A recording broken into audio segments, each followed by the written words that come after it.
how's it going, everybody? Welcome back to another episode of What's Poppin Podcast, which feels like it's been forever since we last recorded one. Pretty much. And it's funny too, because on episode 20, we were talking about how, like, hey, you know, we're gonna put out more content and stuff, but we still are, as promised. It's just, you know, life has been hitting us in the ass. Pretty much. Yeah, that's like to put it on the, you know. I would say on the light side for that. Yeah, right. But as you can tell, I've been at work. I've moved locations, so now the area is looking a lot cleaner, in my opinion. Looks fresh, man. Guys, I'll be able to record more reactions, more everything, in the space that I'm at now. So I'm super excited. And Tim, it's good to see you, man. Like I've only been talking to Tim through like text and stuff. And I missed you, man.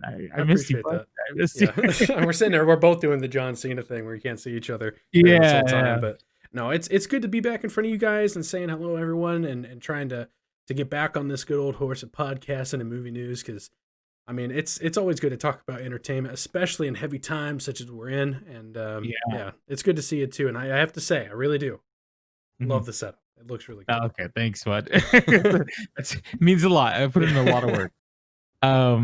But I just want to say thank you to everybody that's still have been waiting for us to come out with a new episode. We really do appreciate it. As promised, we will, you know, as soon as things start to, you know, settle, and it seems like it is getting better for both of us. And you know, we're gonna start pumping out that content again. And we need to get more consistent with it. But not only that, like I just hope we start to get more movie related news, because I feel like it's been back and forth with news at the moment. A bunch of like non-stories kind of happening as well. Yeah. Or sometimes like, oh, this movie's gonna come out in August, but it ends up not being out. Like, oh, the studio decides to not put this out this month. I guess they're gonna wait. And it's just like, you know, movies right now at the moment have been in a weird funk, just because like they can't release them, or they just don't want to release them on VOD, which is understandable because I mean they want to make their money. And VOD isn't. I was hoping because I remember when we had this conversation in the very beginning that of this year, that I was hoping that VOD was going to be like the future, you know what I mean, where it's just like we're going to be able to watch a lot of these movies of the comfort of our own homes.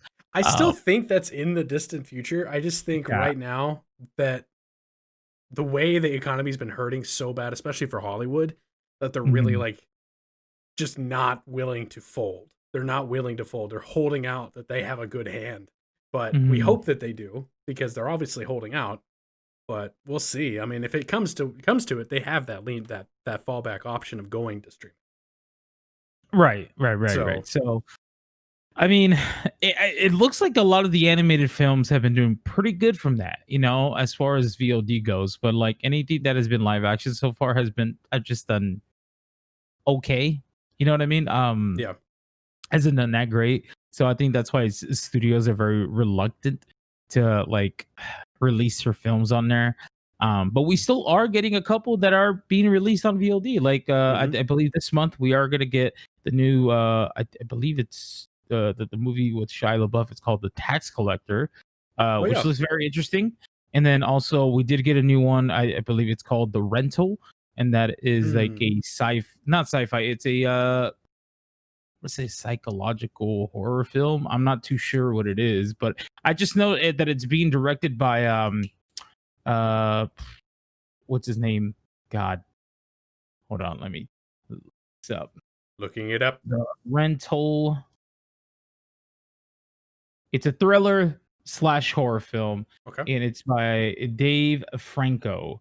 That is the director. It's the directorial debut. That's James Franco's brother, right? Yeah, James Franco's brother. Yes.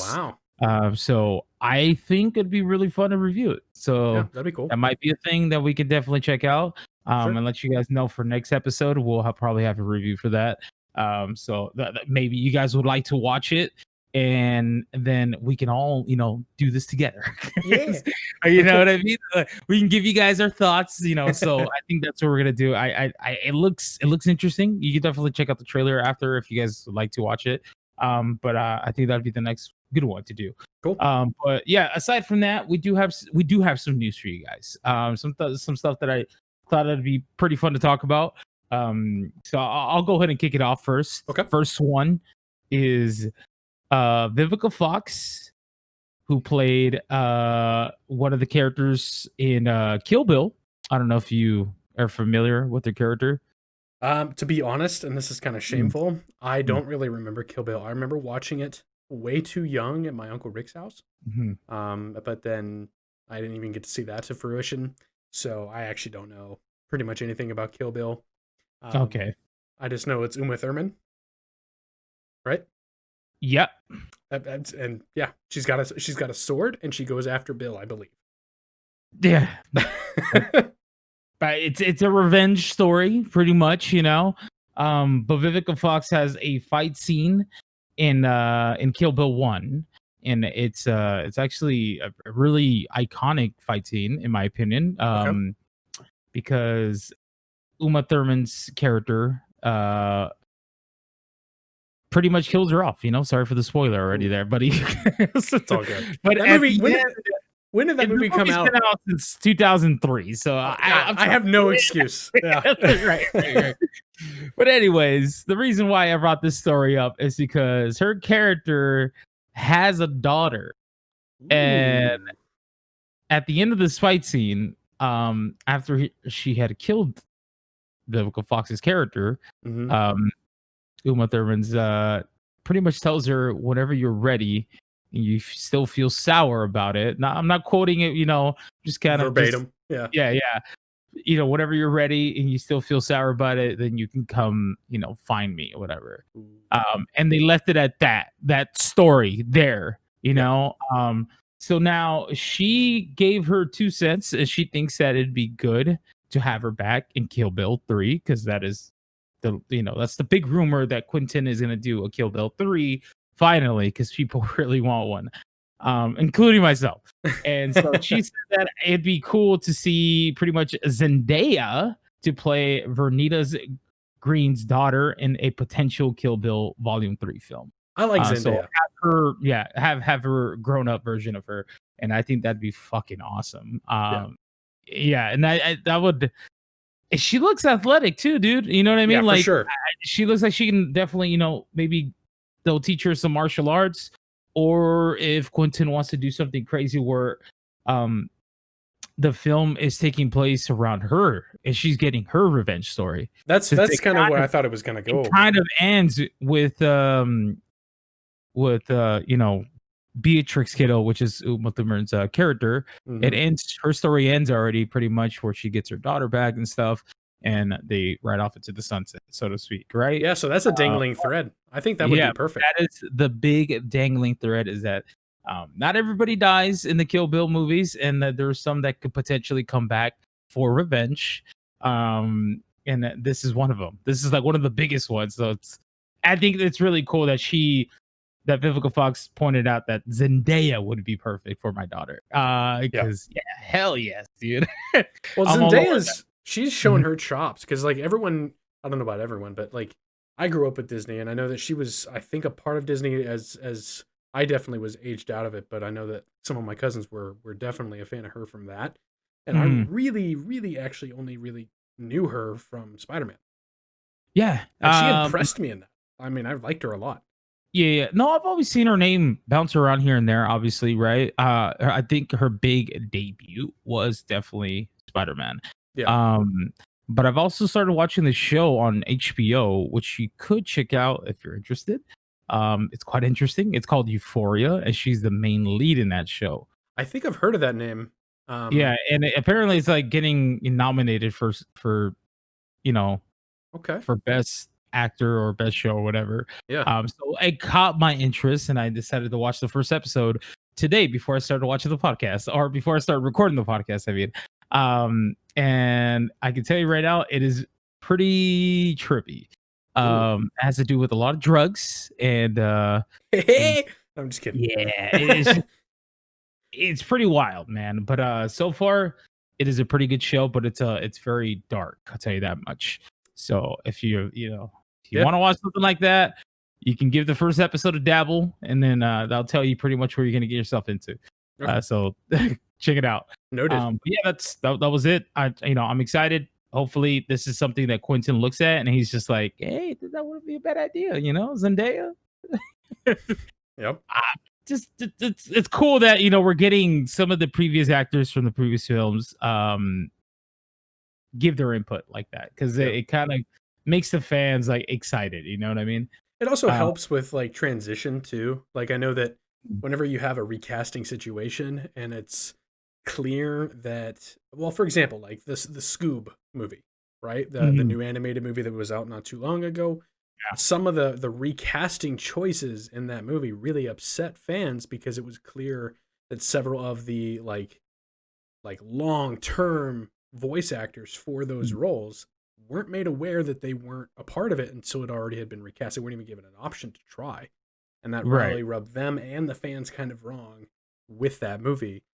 It rubbed them the wrong way a little bit. Yeah. And so having kind of like a handoff of the torch or even just a recommendation or anything like that really goes a long way to make people it's pretty much like giving them their approval. Like, hey, like, I hear you 100%. And it's funny that you brought up Scooby because that's a pretty good segue. Okay. Because the next bit of news I do have is regards of Scooby-Doo, my friend. Whoa, I didn't actually. That's cool. Happy Halloween Scooby-Doo trailer unveils ensemble crossover. Who do you think they cross over with? Now, this is interesting. Happy Halloween news. Happy Halloween Scooby-Doo crossover. Immediately, I think Mike Myers. Okay. Not the actor. That would be weird. Michael Myers. Myers, yeah. Maybe horror icons from the 80s, or is it going to be more like just a mash of like their best, most iconic villains? Or is it like Green Goblin from Spider-Man throwing pumpkins? There is a 80s iconic star, yes.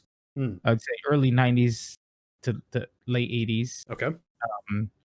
Let me just go ahead and show it. Go ahead and read this for you. Right? Okay. It said Warner Brothers has unveiled the first trailer for the latest installment in a direct-to-video mystery gang franchise. Obviously, right? It's a cartoon one. Happy Halloween Scooby-Doo, featuring an ensemble crossover that includes, you ready? Yep. Elvira. Right? That one is like, it makes sense. In my opinion, it just makes sense. That's so cool. I don't even know who is that? Elvira, Mistress of the Dark. Tim, don't make don't make me feel like a boomer, man. Dude, I'm sorry. I don't know who the hell you're talking about. Okay, so basically Elvira was like a horror movie host, right? On television. Okay. All right. Back in the days. You can find her all over like, these cons, and she's on YouTube. She's still on Instagram too. She looks still pretty good, man. She was kind of like one of my biggest crushes when I was a kid. Like one of my first crushes. There you go. She was like very gothic and just like she had quirky humor, and it was cool. We don't have this kind of thing anymore where, it's like television shows, or like she had like she was pretty much a host of a show where she would talk about a movie, and then she played the movie, and in between she would give commentary about it. And that's pretty much what it was. But her character was just so like cool and iconic, man. But it was all horror related movies. So anything, it could be really bad horror movies or really good ones too. But she is included in this crossover, and she's being animated in there too. That's kind of cool. So I think it's really cool. But it makes it a little sad that you don't know who she is. But I'm sorry for making you feel like a boomer. I'm sorry. I get it. It just makes you feel a little old. But there's one more crossover that I totally did not expect. Okay. I think you might be excited about this one. Hit me. All right. That includes Elvira's Mistress of the Dark and DC Comics Scarecrow. Hell yeah. That's all right. That's good. I like that. That's good. I didn't expect that. I went the other. Why did I go Marvel? Why did I go with like Green Goblin? I was close. Isn't that like strange that I didn't expect that? I was like, wait, what? I read this and I was like, okay, now I have to watch the trailer. Well, So you can watch a trailer if you guys like to. Go check it out. I would recommend it. It's actually pretty cool, and I am definitely gonna watch this with my kid. It does kind of make sense because of how many Batman crossovers there's been. Yes, man. I never thought that they were going. They've had the Batman, Scooby-Doo and Batman movies and stuff like that. So, but I think it's perfect. I think Scarecrow is perfect for this kind of, meeting up with the mystery gang. Because, Halloween too. Like, I think that's great, man. But yeah, that should be out, roughly in October. There's no official release date for the looks of it. So yeah, I'm assuming it's either going to be on Halloween or it's going to be in the middle of October that it'll release. But it is for this October though. Okay. So yeah, and is it? I'm assuming it's VOD, right? Yeah, it'll be VOD or so. I don't think this. I think a movie like this, I don't think it's going to cost no more than like $5-10. It's not like the other ones, like the big budgeted ones. Those are usually $20 to rent. Yeah, you gotta get dig in pocket. It's rough. I mean, it's understandable, but it does hurt. It was not cheap, man. Let's just say that Scooby-Doo. It was still hurt. paying from that. Yeah. But I want to move on to other news. Okay. We'll stick to the horror theme, I suppose. Jordan Peele, and I might be mispronouncing this, but it is, and Issa Rae are set to produce a supernatural horror movie called Sinkhole. The film follows a young family who moves into their dream home, except for giant sinkhole in the backyard. The question is, what if you throw someone in? Why is that the question? Why not? I know, right? Why not? Like, why the fuck is there a sinkhole in the backyard?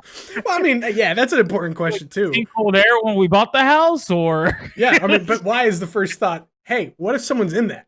Why not throw, I don't know, a brick, a chair, some wood? I was about to get Sparta kicked in that bitch. Dude, that would be perfect if they replicate that somehow. Right. It just sounds a little bit like a comedy, but it's not. It's a horror film. It's Jordan Peele. He always throws comedy in really well into the spooky stuff, for sure. Right. So yeah, he does balance that out pretty damn good.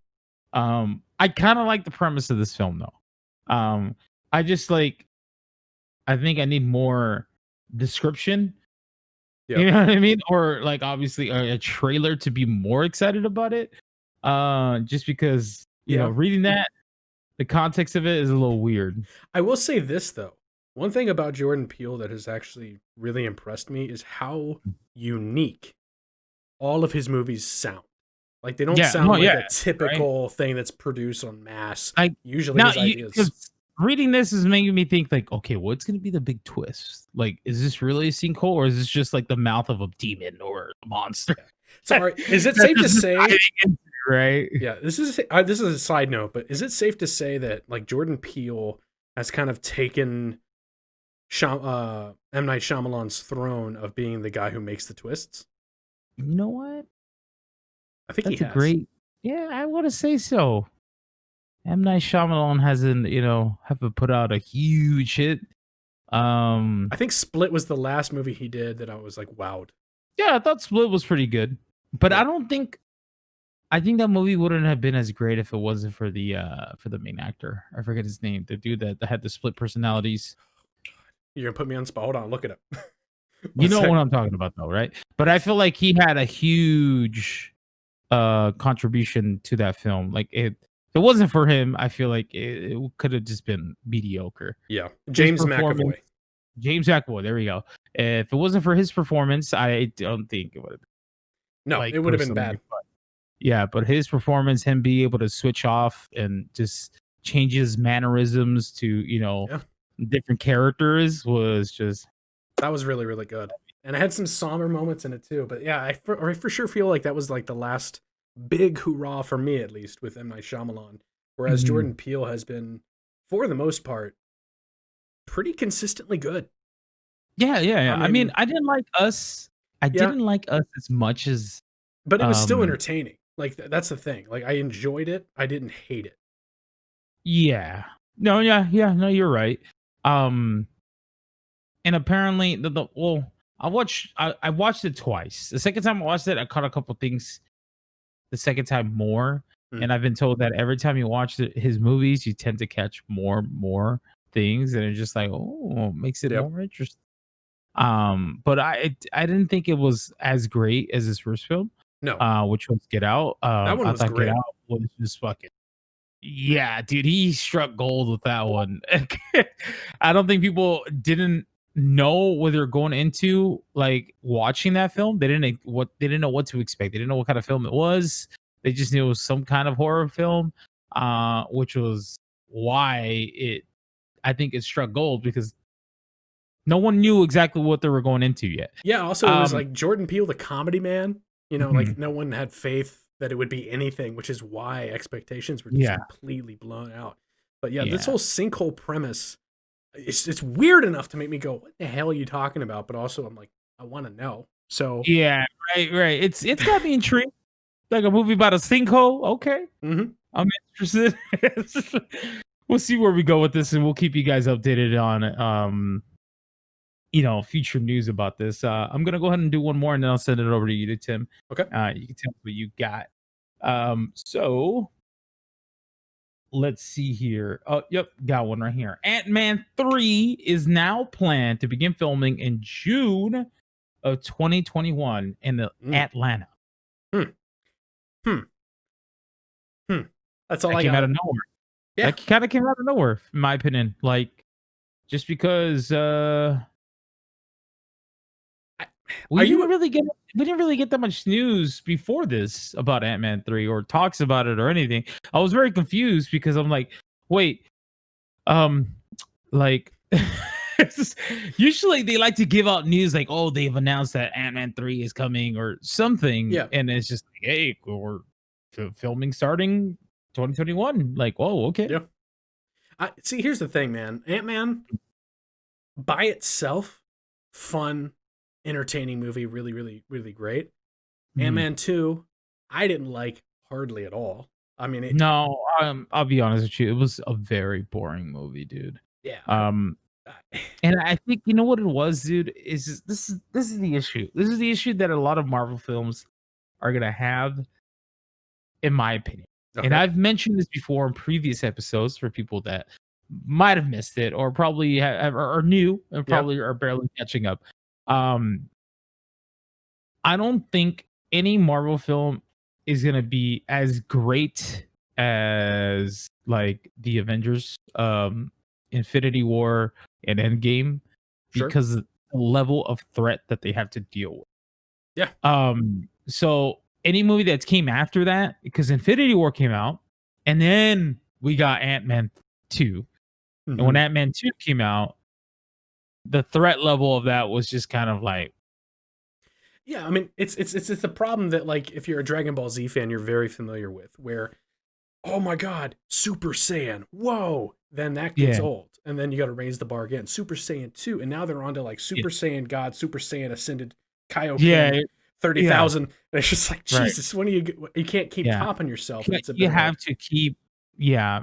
to make things very interesting enough to keep the viewer awake, because I wasn't awake for Ant-Man 2. I'll be honest with you. I was dozing off a couple of times because I didn't see any like big threat. You know what I mean? It wasn't until the very end of the film where we were just like, oh, okay, so this is how it all connects. Because we were wondering, where was Ant-Man in Infinity War?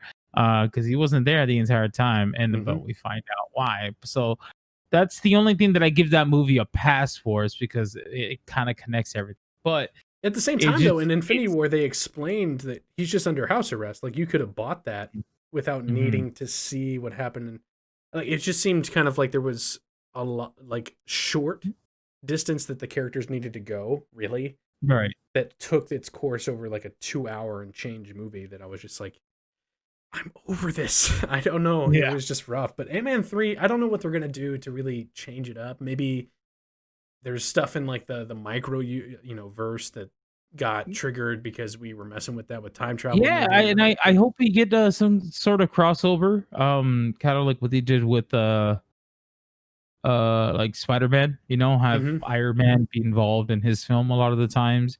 Hopefully we can get another character involved in there. Yeah, because at this what I mean? point, solo adventures they're hard to really Unless digest in Marvel. unless it's a brand new film that I get it. Yeah. Like Shang-Chi, Yes, that one's I gonna be think good. that makes perfect sense that it's all about him and all that, right? Mhm. Same thing with Black Panther when that first came out. Like I get that. But like right now we're so far into those characters that It just it's doesn't make nice to get sense. like a little crossover, Yeah. like you said, kind of like with like the new Thor movie coming out. Yeah. Love and Thunder. Apparently Guardians of the Galaxy are going to be in that one too. I don't know how much of it are they're going to be in it, but just the fact that they're in there for a little bit it's nice to know. Yeah. So with this, I'm excited about it because I love Paul Rudd and I'm rooting for him. I just hope that Ant-Man 3 script and story is good enough to keep the viewer awake like myself, because part 2 was really rough in my opinion. Yeah, it was. Part 1 was awesome. I thought part 1 was probably one of the funniest Marvel movies. That's hands down. Yeah. Yeah. My favorite part of the first one was definitely the friend who heard it from his friend and this other people, and he's the storyteller. I think that was the funniest part of those movies for me. Yeah, that was good, man. But yeah, I'm gonna go ahead and toss it over to you. I have a couple more left, and then we'll end it off. All right. Well, for all you nerds who love video games and have ever called yourself a person who knows anything about Twitch, a certain individual known as Ninja is looking to enter the entertainment industry of Hollywood. He quote, movies, voice acting, cartoons. I'm looking at everything, end quote. I have mixed feelings about this, frankly, because I've seen things he's said on Twitter or in clips and all this other stuff. Either it could have been taken out of context, I'm not really sure, but he just kind of rubs me as a rather toxic person, and I don't really enjoy watching content from toxic people. Right. But it is exciting if he is able to make that jump, because it kind of, in its own weird, Hollywood way, validates, or like it builds a bridge for other content creators on the platform or other platforms like it to make that jump, which is exciting. But I don't know how I feel about it being Ninja, though. That's my thing. Right. I mean, it's just Ninja's like an individual, just like every other streamer on Twitch or YouTube, whatever, right? Yep. That I like myself. I don't think a lot of these streamers / personalities / entertainers / content creators, I don't think they have an end goal. Like I don't know, like what they're working up towards. Right. Meaning that I don't think they see themselves being a content creator for the rest of their life in terms of just being on the camera, making videos or live streaming. Right. Eventually it takes a toll on you and you get kind of old. Can you imagine doing that? Like when you're like, already 15 years deep into it, you know what I mean? Like your content's probably going to change along with your personality, because you probably can't be as energetic or something, True. That's kind of where I'm at too. You know what I mean? Where I love live streaming so much, man. It's so much fun. I get to see people and I get to make people's day. So I get this perspective. But for me, I would like to dabble, in other things as well, because I think it keeps you motivated to and keep healthy. Improving and seeing what else could you do. You know what I mean? Like what else are you good at? So I respect the move, and I respect the hustle that he's going with. Sure. Whether if he's gonna make it or not, I mean, it just time will tell. We'll see. See what kind of role he's gonna land in, and hopefully it's not as himself. Hopefully it's as the character. Yeah, I mean, he is known for somehow like needle threading big, massive entertainment deals that I didn't think was possible before for people from the platforms that he's a part of. So honestly speaking, I mean, I may not like the guy, but what that opens the door for others to do is really exciting in that regard. Right. And I think, to your point, it is really, really good. And for anyone in any career, not even just streaming, Mhm. to always challenge your mind and keep it engaged in some sort of hobby, project, or other career option. Yeah. Because frankly, you get so stuck in anything. Have you ever played the game Stanley's Parable? I have. It would be like that, where you're just sitting there pushing numbers all day eventually. You know what I mean? Like, It gets old. Eventually, you may think that, you're doing YouTube or Twitch for the first couple years. You may think that this is it for you, but no. Eventually, you're gonna get tired of it, and then yeah, eventually you're gonna want to do something different. And it's just it wears you down. It so really does. it's healthy to As have fun as all. it is, trust me, I love live streaming. As fun as it is, it's gonna wear me down if that's all I continue to do. Right. Which is why me personally, I like to put my eggs in other baskets and see what else I could do. Whether Yeah. it be voice acting, podcasting, or acting at some point. That'd be freaking awesome, That'd be right? But cool. I don't know. I don't know if I can see myself as an actor. So I think other little things that I think that I'm show interest of. Just try it out. You never know. Yep. It could work out for you or it couldn't. But just the fact that you tried is the most important thing. I agree. Which is why this story right here, I agree with you 100% in terms of like him. Like I never really watch his content either. Yeah. But I respect his hustle and I respect I respect all the moves he's made that has made him successful. So Yeah. I gotta show respect for that. So yeah, good for him, man. Hopefully it works out for him. So For sure. Mad props.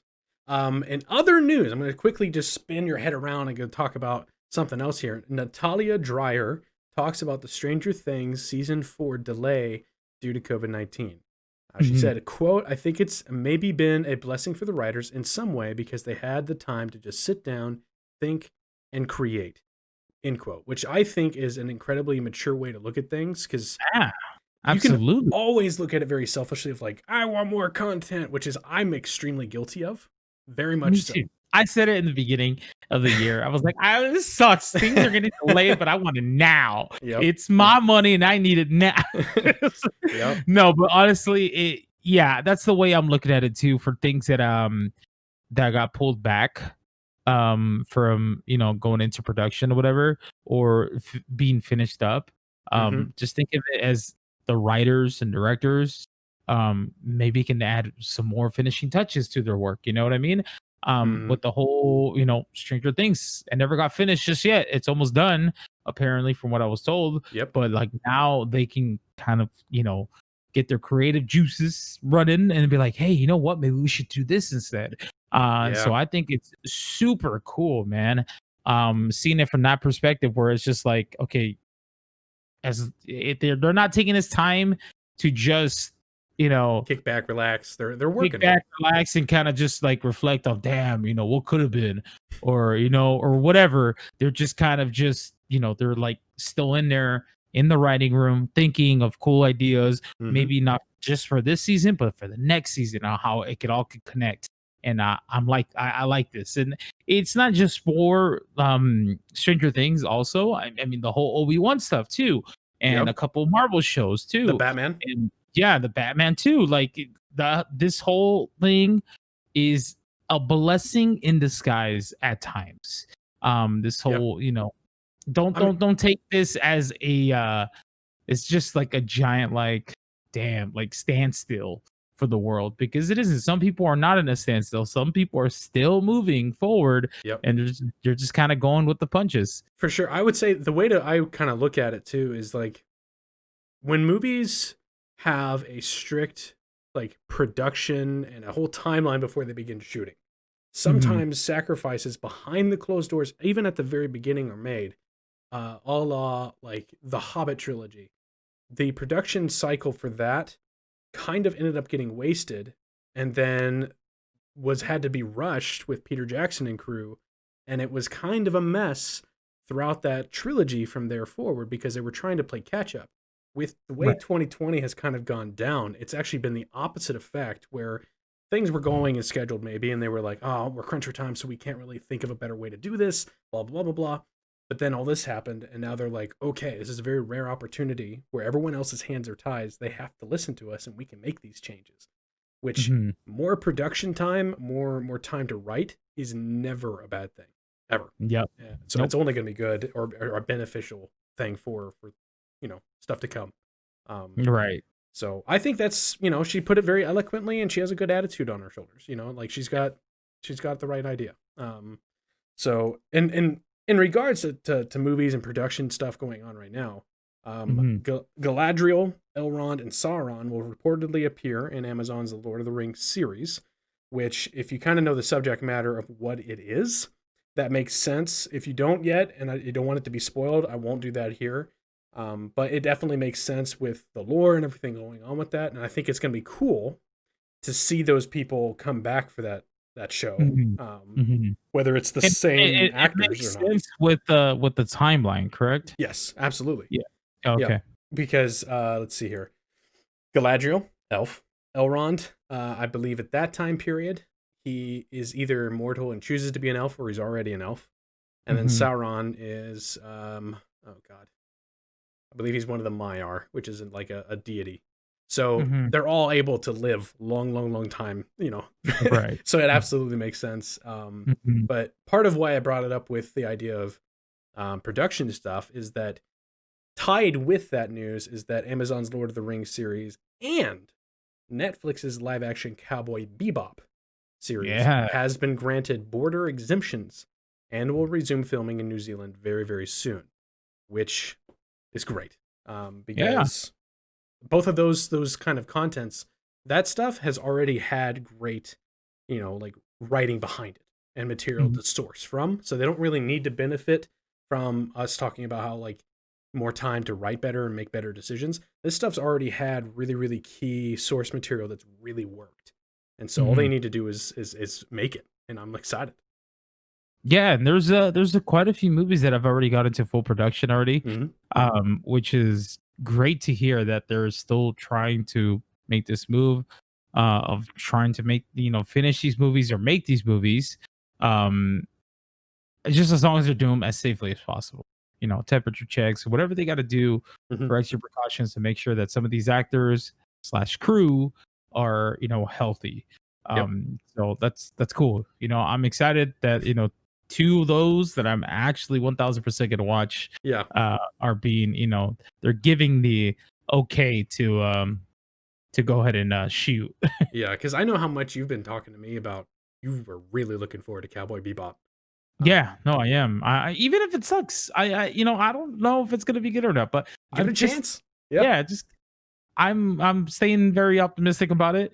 I know a lot of people are not big fans of live action animes, but me personally, I'm down to give it a shot. You know what I mean? It is one of my favorite animes, but I'm not going to be closed-minded about it and not be like, I don't think it's gonna work. But because it's not all the same people in all the different anime projects either. I mean, it's different teams, and you never know what lightning in a bottle situation.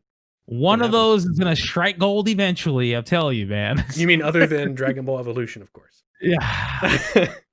Sorry for mentioning that horrible. That's one of the battles. All right. So another piece of news as well is that Netflix is on the search for its own large family-friendly movie franchise, similar to Star Wars or Harry Potter. Do you have any inkling of what that could even be for them? I have no idea, actually. I just think I find it very interesting that they want to do something like that, though, where they want something where they can franchise off of it for like 8 movies. I'm assuming.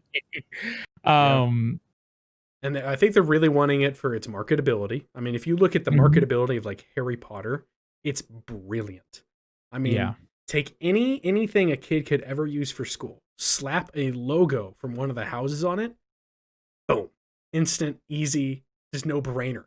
A lot of everything from Harry Potter is almost recognizable, man. Every down from the candy to just the colors, just the it just sells itself so much. Yeah, I think that's probably the main thing behind it. And that's I think doing things like that is so difficult, though, man. That is like being able to find that like little niche. I mean, even till this day, like studios have been still trying to like get that lightning in a bottle. They tried with Hunger Games and that didn't do as great as what they thought it was gonna do. The first movie did, I thought, pretty good, but all the other ones were Yeah, they kind of tripped here and You know what there. I mean? Where it's just like they got excited about the first one and they started coming out with, merchandise and all this other stuff.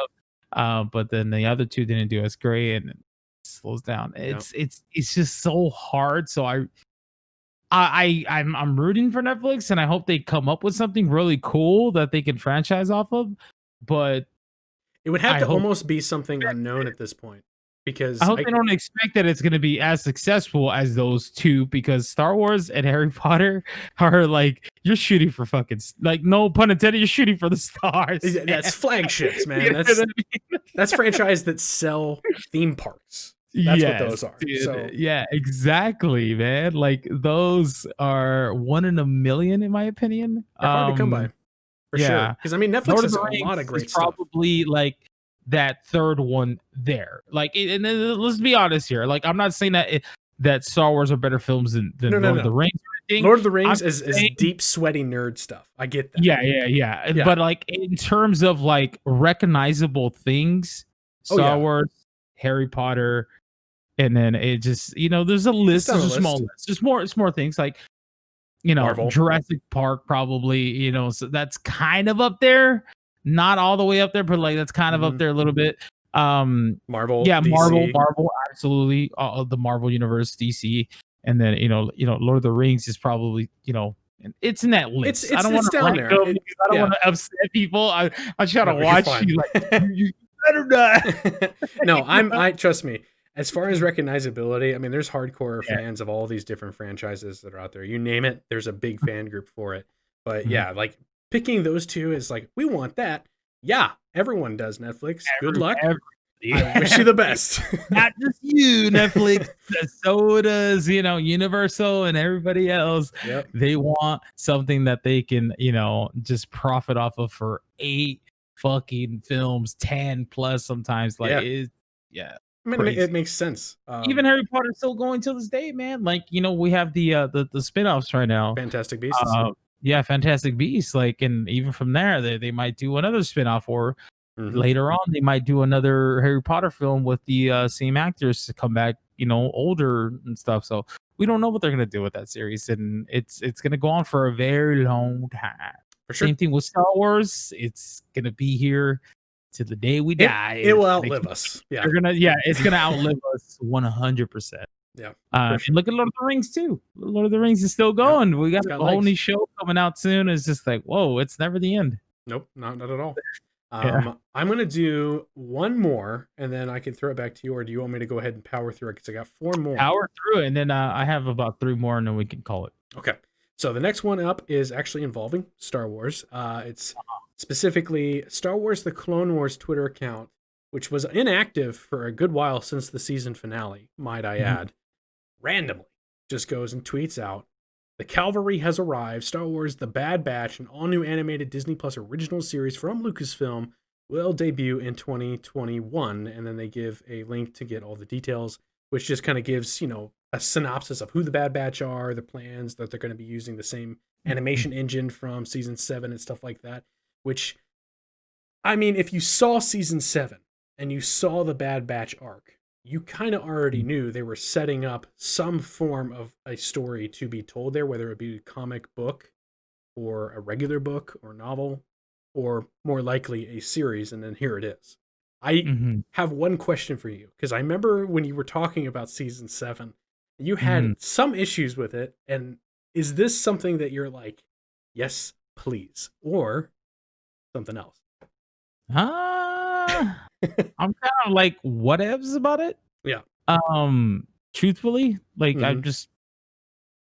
I'm more Star Wars stuff. Cool. Like I liked most of Clone Wars. I like majority of it.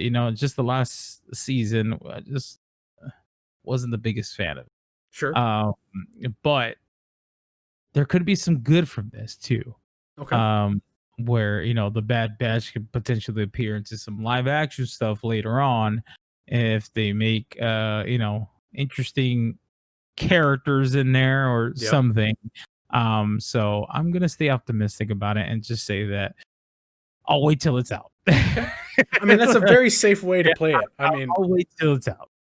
I mean, I agree. I think for me, because season 7 for me was just kind of a dud the whole way through until the last 4 episodes, which for me were magical.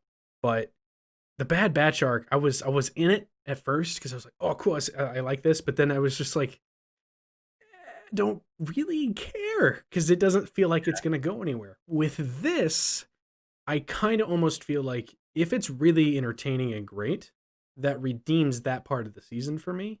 But if this also feels kind of like I don't care, then it's just more of that.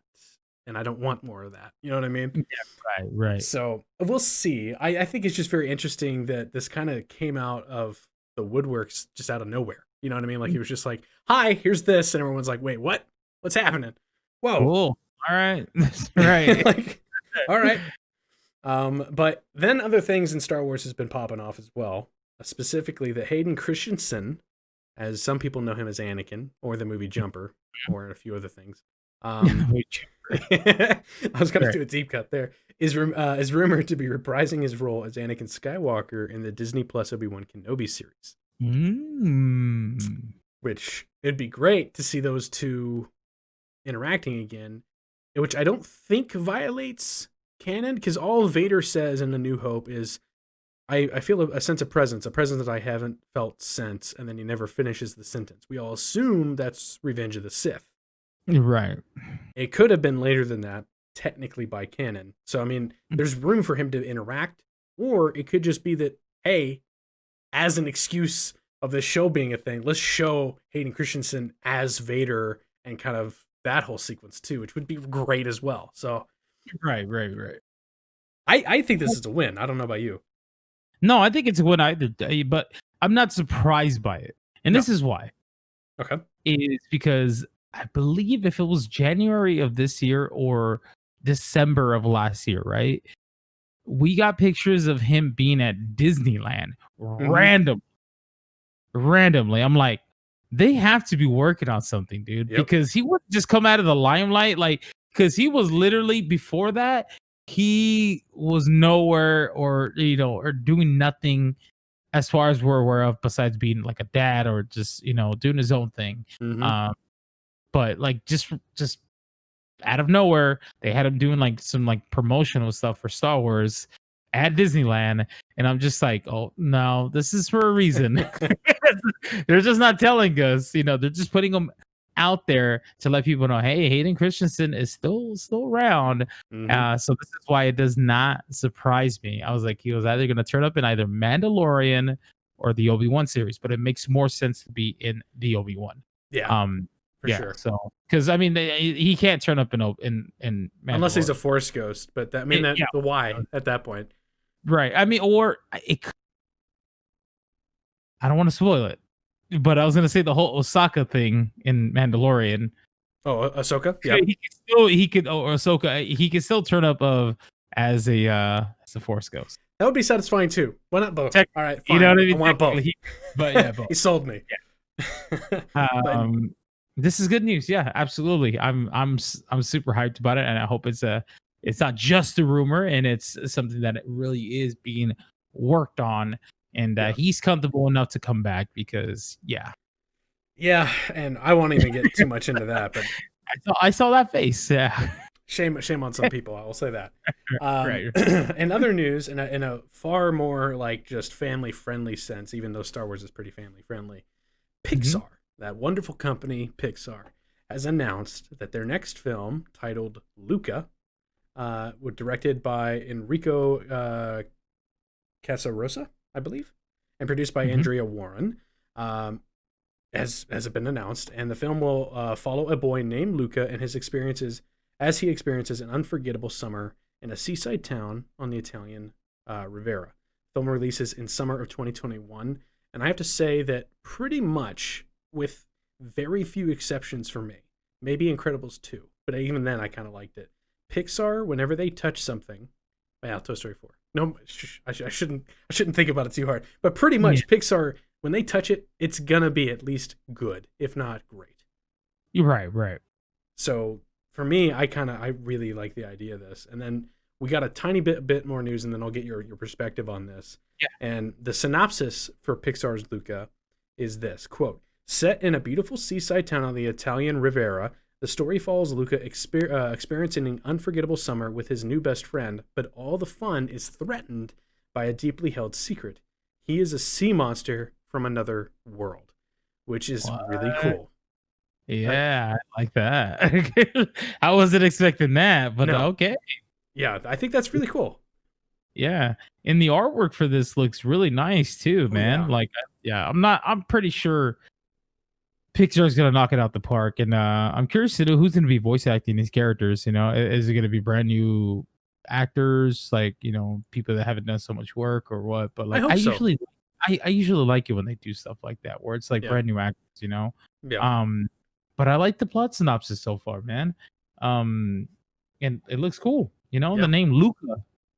I mean, it's just catchy. I like it. It's a beautiful name. I like it. Great. I think it's super cool. I'm excited about it. You know, I want Pixar to do more original. That's where they shine, and not do so much on the sequels. Yeah, please. And I think that's truth. Every single time a Pixar movie has kind of flopped for me, it's been a continuation of an original idea where they didn't really know where to go. Past, but like as of most recently, like their sequels haven't been that great. They just been like, it's cool. They're not bad, but they're just cool. Like Planes. You're right. Oh. I was gonna say. Have you ever watched Cars 2, man? Cars 2 was not great either. I don't even remember Cars 2 that well. Oh, God, good for you. I don't think I blocked that out. Good for you, man. We usually call Cars 3 was technically, in my opinion, is Cars 2, but so we'll leave it at that. Okay. Yeah, it's strange, man. But yeah, like I said, more original content for Pixar would be great. I want them to dabble more in you know, brand new characters, new worlds and stuff. And you know, with still not tarnishing any of the greats, like, you know, Toy Story and you know, WALL-E and all those other ones. Like, you know, I like it. I always like it when they homage and do like random little things in the background, like how they always do. That's always great. You know what I mean? But like when they start to like milk the franchises, like milk some of those, like you could tell that the writing isn't as great, in my opinion. I agree. Incredibles 2, I wasn't the biggest fan of for many reasons, and you know, that's prime example. They took so long to make Incredibles 2. When they did, it didn't come out as great. So that's why they should focus on brand new stories and just do with that. And I think I agree. I mean, that's where they shine. Yeah, I think so too. What was the last one with Tom Holland and Chris Pratt? Onward. I thought Onward was pretty cool. I enjoyed it for what it was. Yeah, it was really, really fun. And I enjoyed it the most because it was brand new characters in a brand new world that I had no idea what I was getting myself into. And that's the fun part about it. And like, I still remember to this day when I went to go watch WALL-E for the first time. Dude, that was a good movie. That was such a good film, dude. I was like, whoa. And the big message behind it too is, you know, get off our asses. Or even Coco for another great one. Yeah. Like that one blew me away. It was it was new. I think that's probably one of my most recent Pixar movies that I still to this day love. It's so good. But yeah, that's cool. I'm excited. I'm looking forward to this for sure. But that's pretty much all the news I had. I'm going to toss it back over to you to take us home. All right, and I got a couple here, and then we're going to call it a day. Okay. So the next one is, this was interesting because I didn't know this movie was actually being made. Taron Egerton, however you want to pronounce it. I have to look him up. It's a star in TETRIS. Yes, the video game TETRIS. What? The film will follow a true story of high-stakes legal battle to secure the intellectual property rights to Tetris. John S. Baird is set to direct, and Matthew Vaughn will produce. This is very interesting. I think it's a bit of a drop down in quality of movie choices from Kingsman. Right. or Rocket Man. Rocket Man as well, yeah. But, you know, if he sees something in it, maybe he sees something in the script that we haven't seen yet. Obviously, you know, I there's don't got know to be what there something would be. to check out. I think it's crazy that Tetris, the movie, is a thing. Like, maybe they're approaching it from the angle of like actually talking that it's a video game, and like talking about the way it's a success, and it's a bit of like a dramatic retelling of some like shady stuff behind the scenes of those who made Tetris and they were cheated out. Maybe that could be a thing. All of that up, but high stakes legal battle to secure the intellectual property rights to Tetris. Like, boom. That sounds like something like that. Yeah, you're right. If they take that approach and they'll do the battleship, that'd be great. Battleship. God. Oh God. Oh no. It wasn't Liam Neeson in that, I think, right? Yeah, the whole time I was like, no, Liam, why? Yep. My battleship. But yeah, that's one of those that I thought was pretty interesting to think about. Like I said, I don't know what role Taron will be playing. But the fact that he's in a Tetris movie, like he said, is like, interesting. Yeah. You know, from the movies that he's been doing some pretty good hits to that is like, okay. Yeah, there's got to be something there. So I'm glad I don't take bets on actors' decisions of what roles to take, because I would have lost big on that. No, I have no clue why he chose that. But hey, if he sees something in it and it surprises me, I'll eat those words. Right.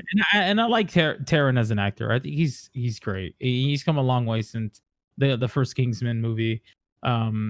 He was pretty young in that, so yeah. Like now, it's like you can tell he's developing as an actor, especially with Rocket Man. Like, whoa, like yeah, that was such a good performance by him. But yeah, that's pretty much it for the Tetris news. I just wanted to share that with some of you guys, because some of you guys out there probably had no idea that there's a Tetris movie being developed already. So there's that, and they already got the first cast set. Taron Egerton. Now the next bit of news is we have Craig Mazin has explained that the story changes made in HBO's The Last of Us series are designed to fill things out and expand, not to undo, but rather enhance. I mean, it's I don't know what that means. That was vague as hell. I think what he's okay, from what I'm understanding, is that I think they want to fill in more blanks that were not told in the video game. Okay. Because there is like a huge time gap between when in the beginning of the game, when shit starts to hit the fan, Joel, like, you know, he loses his daughter, and then he has this huge time gap where he gets a lot of gray hair now. We don't know what happened between that time and then to the point where he met Ellie. So they maybe go into that a little bit more too, and then go into the whole Ellie aspect thing, and then, you know, maybe do, if they focus on just giving more detail, then I think that'd be great. And just take their time with each episode, not make it feel as rushed. Not try to fill in season 1, have it be the entire game of the, you know, of The Last of Us 1. Like, it's a long game. Yeah, because it is a pretty long game, but there were some parts in the first game where they felt like it time jumped once or twice. You're just like, wait, what happened? You know what I mean? Like, because I kind of want them to fill in those little blanks and stuff like that. A lot of people, I've read the comments under this news article, and they're just kind of hoping that they would ignore the things in part 2, which is a bit controversial. So I would definitely not get into that, but let's see what they do, because I mean, it could be potential that, you know, maybe later down the line they want to change things up on how the story ends up for, you know, for Ellie and Joel, or maybe they don't want to do the things that they did in part 2, and they want to go a different route. You know what I mean? So we'll just really have to wait on this. But it's interesting that he would say that. It kind of reassures fans that, you know, that they're probably not going to do like everything obviously pinpoint accurate what they did from the game. I don't Yeah. expect it to. But I think it's really cool that they take the time to tell people that, hey, you know what, like we're gonna go deep dive into certain scenarios, maybe a little bit more in detail of how they got out of this or whatever it might be, you know. Yeah, Um, that was actually really, really well, carefully phrased the way he mhm, said that. And it's I think it's done on purpose because it's a thin line to walk on if you're gonna be making changes, even if they're small changes, with mhm, something as revered as a series story as The Last of Us. Even though lately it's been controversial, I mean, it's been years and years and years of praise for that series. So I think yeah, that if they made drastic changes, that would be a nightmare. And so he's trying to kind of ease the tension of there will be changes, but they're not going to be something that would mhm. completely alter or undo, which I think is very, very key in telling there that he has good intentions. Yeah, exactly. Yeah, the way you worded that, not to undo, but to rather to enhance. Yeah. Okay, so basically, just from what I'm getting at, it's just more Hmm. detail, more context behind why decisions were made and why this was, Yeah. the way it is or whatever. So yeah, maybe we'll see, we'll see. But Time will tell. time will tell. We got one more bit of news here, guys, and then we're gonna call it for today. And that is the DC fandom. As of right now, it is listed that on Saturday, August 22nd, starting at 10 a.m., I believe it's PST, Warner Brothers will welcome fans everywhere into the DC fandom, a free virtual fan experience where no badges is required. Of course, it better not require shit. Can you Um, imagine? They were like, "You didn't pay $37 for this service," and yeah. everyone would be like, "What the hell?" It says that it's going to be accessible for 24 hours of DCFandom.com. The global event will immerse fans into the DC multiverse. New Cool. announcements are expected from WB Games, film, TV, and comics, as well as an unprecedented opportunity to hear from the cast and creators behind your favorite feature films and TV series. Projects such as Aquaman, Batman, Batwoman, Black Adam, Black Knight, DC Superhero Girls, Legends of Tomorrow, Stargirl, Doom Patrol, The Flash, Harley Quinn, Zack Snyder's Justice League. Probably gonna get a trailer. I hope we do, Yeah. like a bigger one. Lucifer, Pennyworth, Shazam, The Suicide Squad, Supergirl. Wait, did they put Supergirl twice? Maybe they did. Superman and Lions, or Superman and Lois. I'm sorry. I forgot that there's a TV show for that now. Hmm. Yeah. Teen Titans Go, Teen Titans, Watchmen, Young Justice, Outsider, and coming all this to theaters worldwide, Wonder Woman 1984 as well as being on this. So DC Fandom is the place to hear the highly anticipated announcements that the latest news, see exclusive footage, and venture into the themed worlds designed to enter everyone from movie and TV superfans to gamers to readers to families and kids, with special presentations to engage in fans. And it's just basically like a full-on virtual experience, man. And Yeah. the page from what I'm looking at, like it looks really cool. Like you can go through the Hall of Heroes, the Funverse, Insiderverse. Like it's just like little sectional areas, Yeah. and this should be really cool, man. I'm excited, and big props to DC for doing something like this and not making it to where like everything is canceled, so we're not gonna make any announcements. Yeah. And that they're staying positive and they're still gonna deliver some enjoyment to the fans and some exciting news, because I cannot wait for this, man. We will cover a lot of the news that is definitely being Hell announced at yeah. fandom, especially with the Suicide Squad stuff that I can't wait for. Batman, and then Jack Snyder's Justice League, the Snyder cut, the Snyder cut. Yep. We'll see what's up with that, and hopefully it lives up to the hype. And so much more, and then also Shazam too. Hopefully we can get some more on that as well. Hmm. Um, so yeah, is any of this excite you at all, or are you going to be on that as soon as it comes out? Or Man, I tell you this truthfully. I may very well just record myself every moment of that and try and record genuine reactions to that stuff, because I have to tell you something, man.